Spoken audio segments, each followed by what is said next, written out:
तो कैसे हो तुम लोग? मुझे मालूम है तुम लोग एकदम बिंदास हो गए और आज मैं तुम लोग के लिए लेके आया हूँ my wife is from 1000 year ago का चैप्टर नंबर 28। अगर आप लोग इस चैनल पे नए हैं तो चैनल को सब्सक्राइब करना बिल्कुल मत भूलना और साथ ही बेल आइकन दबा देना। अगर आप लोग ने पिछला चैप्टर देखा ही होगा, उसमें हमें बताया जाता है जिंग ने एक भूत को देखा होता है, लेकिन बाद में हमें पता चलता है जिंग ने भूत को नहीं, एक भूत की फिल्म को देखा होता है और सुचिन उसे कहता है इसके बारे में मैं तुझे कल बताऊंगा। अब उसके आगे स्टार्टिंग के सीन में हमें दिखाया जाता है कि सुबह हो गई होती है और जिंग अपने बिस्तर से उठ रही होती है और अपने मन में कह रही होती है भूत सच में नहीं आया रात को। तो फिर वो अपने बिस्तर से उठ के अपने दरवाजे के पास जा रही होती है और अपने मन में कह रही होती है मैंने सुचिन को बोला था कि मैं जब भी मार्शल आर्ट प्रैक्टिस करूंगी तो मैं अपना दरवाजा खुला रखूंगी ताकि वो आके कभी भी मुझे देख सकता है कि मैं किस तरीके से मार्शल आर्टिस्ट प्रैक्टिस करती हूँ। और अपने मन में कह रही होती है लगता है कि यंग हीरो अभी भी सो ही रहा है, इसको जाने दो, अब मुझे अपनी मार्शल आर्ट प्रैक्टिस चालू कर देनी चाहिए।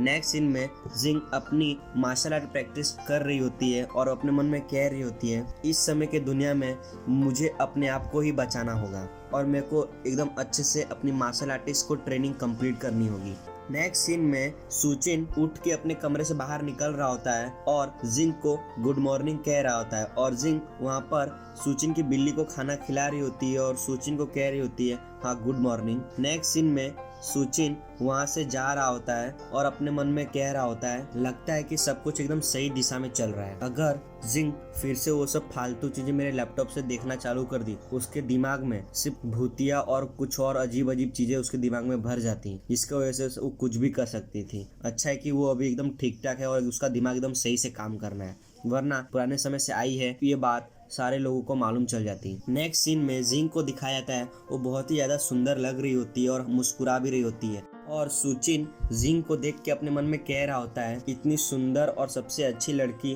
पुराने समय से इस समय आना कितनी अच्छी बात है, अच्छा है कि इसके बदले कोई आदमी नहीं आया। नेक्स्ट सीन में सुचिन किसी आदमी को अपने दिमाग में सोच रहा होता है कि जिंग के बदले अगर कोई इस तरीके का आदमी आया होता जो बहुत ही ज्यादा हट्टा कट्टा होता और उसके बहुत बड़े बड़े दाढ़ी होती, अगर कोई आस पड़ोस के आंटी लोग ने इसे देख लिया होता तो सबसे पहले वो लोग पुलिस को फोन करके इसे जेल में डालवा दिए होते। नेक्स्ट सीन में सुचिन ब्रश कर रहा होता है और बाहर आके जिंग से पूछ रहा होता है इससे मुझे याद आया तुमने कहा था कि तुम्हारा कोई चीफ है, वो दिखने में कैसा है, क्या उसके बड़े बड़े दाढ़ी है। नेक्स्ट सीन में सुचिन एक हट्टे कट्टे आदमी को अपने दिमाग में सोच रहा होता है और जिंग उसे कह रही होती है मेरा चीफ बहुत ही ज़्यादा लंबा है और उसकी बहुत बड़ी बड़ी दाढ़ी भी है और वो बहुत ज़्यादा हट्टा कट्टा भी है। और सुचिन अपने मन में कह रहा होता है तो इसका मतलब वो सच में दाढ़ी वाला अंकल है। फिर जिंग सुचिन से पूछती है लेकिन तुमने क्यों अपनी दाढ़ी नहीं उगाई। नेक्स्ट सीन में सुचिन बहुत ज्यादा खुश होके जिंग को कह रहा होता है क्योंकि मैं एक पढ़ा लिखा इंसान हूँ और मैं किसी जंगली आदमी की तरह नहीं हूँ। नेक्स्ट सीन में जिंग थोड़ा सा परेशान होके कह रही होती है हमारे समय के पढ़े लिखे लोग भी दाढ़ी उगाते थे और जिंग थोड़ी सी दबी हुई आवाज में कह रही होती है कहीं तुम कुछ और। इतना कहने के बाद सुचिन बहुत ज्यादा गुस्सा हो जाता है और जिंग को चिल्लाते हुए कह रहा होता है तुम अभी जो भी कहने वाली थी वो बस अपने अंदर ही रखो, मुझे बोलने की जरूरत नहीं, मैं तुम्हें पहले ही बता देता हूँ मैं एक साधारण सा और एकदम हट्टा कट्टा नॉर्मल आदमी हूँ और उससे ज्यादा कुछ और नहीं। और जिंग को कह रहा होता है इस समय के आदमी लोग रेजर का इस्तेमाल करते हैं जिससे कि वो अपनी दाढ़ी को काट सके, ये बात याद रखना तुम। नेक्स्ट सीन में सुचिन अपने सर पे हाथ रख लेता है और कह रहा होता है तुम अपना टाइम लो तैयार होने में, हम लोग वैसे भी खाना खाने के लिए बाहर जाने वाले हैं। जिंग कहती है ठीक है। नेक्स्ट सीन में जिंग अपना मोबाइल निकाल के सुचिन को दिखा रही होती है और कह रही होती है कल जो तुमने मुझे फोन दिया था लगता है कि वो टूट गया, आज सुबह जब मैं इसे चालू कर रही थी तो ये चालू नहीं हो रहा था। और थोड़ी सी धीरे आवाज में कह रही होती है अगर इसका खर्चा कुछ ज्यादा होगा जब मैं पैसे कमाना चालू कर दूंगी तो मैं तुम्हें जरूर इसके पैसे वापस कर दूंगी। नेक्स्ट सीन में सुचिन एक टी शर्ट पहन रहा होता है और जिंग को कह रहा होता है उसकी कोई जरूरत नहीं है, ऐसा लगता है कि उसकी बैटरी खत्म हो गई होगी और अब लगता है सही टाइम है मुझे तुम्हें पावर बैंक देने की। और जिंग अपने मोबाइल को देख के कह रही होती है अच्छा तो इसका मतलब ये फोन टूटा हुआ नहीं है। नेक्स्ट सीन में जिंग और सुचिन अपने घर से बाहर निकल रहे होते हैं। नेक्स्ट सीन में जिंग और सुचिन सीढ़ी से उतर रहे होते हैं और सुचिन जिंग के मोबाइल को अपने पावर बैंक से चार्ज कर रहा होता है और जिंग को कह रहा होता है वैसे भी ये छुट्टी का दिन है और आज तुम्हें कोई भी काम नहीं करना है, तुम अपने सारे गेम को साइड में रखो और आज तुम सिर्फ अपने फ़ोन को चलाना सीखो। और जब भी मैं कभी अकेले बाहर निकल जाऊं और तुम घर पे अकेले हो, तब तुम मुझे वॉइस मैसेज कर सकती हो, फ़ोन कर सकती हो और मुझे यहाँ तक कि वीचैट भी कर सकती हो। और आगे फ्यूचर में जब भी तुम पैसे कमा लोगी तो उसे तुम मोबाइल से किस तरीके से इस्तेमाल करोगी तुम्हें सीखना ही होगा। जिंग सुचिन से पूछती है पैसे को किस तरीके से मैं इस्तेमाल करूंगी, तुम क्या कह रहे हो। नेक्स्ट सीन में सुचिन जिंग के मोबाइल में एक ऐप डाउनलोड किया होता है और उस ऐप को उंगली दिखाते हुए जिंग को समझा रहा होता है, इसे ध्यान से देखो, ये वीचैट वॉलेट है। और वीचैट वॉलेट एक टाइप का गूगल पे, फोन पे, पेटीएम की तरह हम लोग कह सकते हैं। और सुचिन जिन को समझा रहा होता है, ये जो वीचैट वॉलेट है इसके अंदर अभी 0 पैसे हैं, मैं तुम्हारे वॉलेट के अंदर अभी 100 रुपये डाल देता हूँ और जब भी तुम कहीं पर जाओगी तो तुम 100 रुपये में से कुछ भी चीज़ खरीद सकती हो। और जिंग कह रही होती है क्या मुझे कंफर्म बटन दबाना है जिससे पैसे इसके अंदर आ जाएंगे। सुचिन कहता है हाँ। नेक्स्ट सीन में सुचिन जिंग को बता रहा होता है मैंने जो तुम्हें पैसे दिए हैं तुम उसे एक तरीके का उधार समझ लो, जब भी तुम्हारे पास पैसे आ जाएंगे तब तुम मुझे वापस कर देना। फिर सीन चेंज होता है, सुचिन और जिंग वहाँ से पैदल पैदल जा रहे होते हैं और सुचिन अपने मन में कह रहा होता है अगर मैं ध्यान से सोचूं तो बहुत ही कम लोग हैं जिसे मैंने पैसे उधार दिए हैं और वो लोग को मेरे पैसे चाहिए भी नहीं होते हैं। अगर ध्यान से देखूं तो अभी तक मैंने किसी को दिया भी नहीं है, अगर ऐसा देखा जाए तो।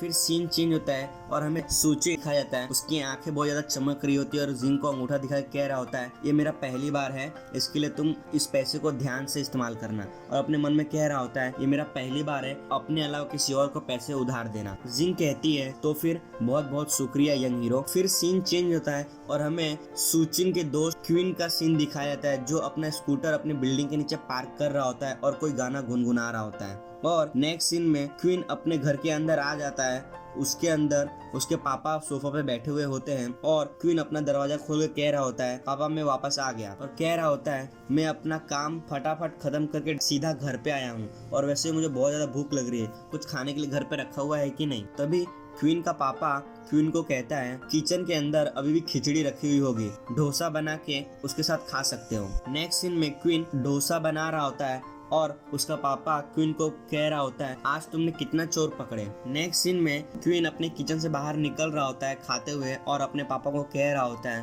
आपके कहने का क्या मतलब है मैंने आज कितने चोर पकड़े, क्या चोर हर दिन घूमते ही रहते हैं क्या? आज के शांति भरे टाइम में कौन चोरी करना चाहेगा? और देखा जाए तो चोर से ज्यादा भिखारी लोग सबसे ज्यादा पैसे कमा लेते हैं, तो चोर आखिर चोरी करने क्यों जाएगा, वो लोग खुद भिखारी बन के भीख मांग सकते हैं। नेक्स्ट सीन में क्वीन का पापा क्वीन को चिल्लाते हुए कह रहा होता है तुम क्या कह रहे हो, कुछ दिन पहले ही तुम्हारे दोस्त सुचिन ने एक चोर को पकड़ लिया था और जबकि वो पुलिस ऑफिसर भी नहीं है। ये सुनने के बाद क्वीन को बहुत ही बड़ा झटका लग जाता है और वो चिल्ला के कह रहा होता है क्या अभी आपने क्या कहा मुझसे। नेक्स्ट सीन में क्वीन ब्रेड खा रहा होता है और बहुत ज्यादा गुस्से में लग रहा होता है और उसका पापा कह रहा होता है मेरे को कुछ दिन पहले सुचिन का पापा मिला था, वो कह रहा था कि एक चोर सुचिन के कमरे में खिड़की तोड़ के घर के अंदर घुस गया था और सुचिन ने उसे बहुत मारा और फिर उस चोर को छोड़ दिया। नेक्स्ट सीन में क्वीन अपना सारा खाना टेबल पे रख देता है और फोन निकाल के मैसेज करने लगा और चिल्लाते हुए कह रहा होता है ये सब कुछ हो गया और उस हरामी ने मेरे को अभी तक कुछ चीज बताई नहीं और उस चोर को उसने ऐसे ही जाने दिया,